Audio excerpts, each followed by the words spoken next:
In this section of the SOLIDPLANT 2014 demo, I'm going to demonstrate how to make some quick changes in the properties of the structural members.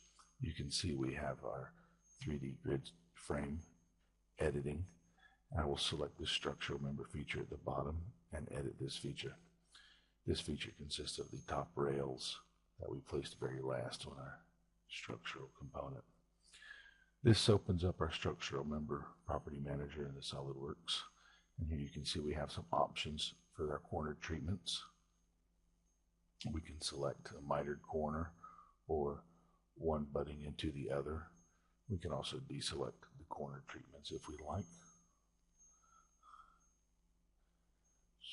Further down you see a locate profile button. This button is used to locate the weldment profile relative to the sketch line. Used to place it.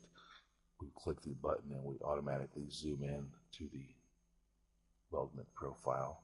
We simply select any sketch point on it, this one the very top center, and you can see that all of our beams have relocated with the sketch line along the top of them to complete a 3D grid.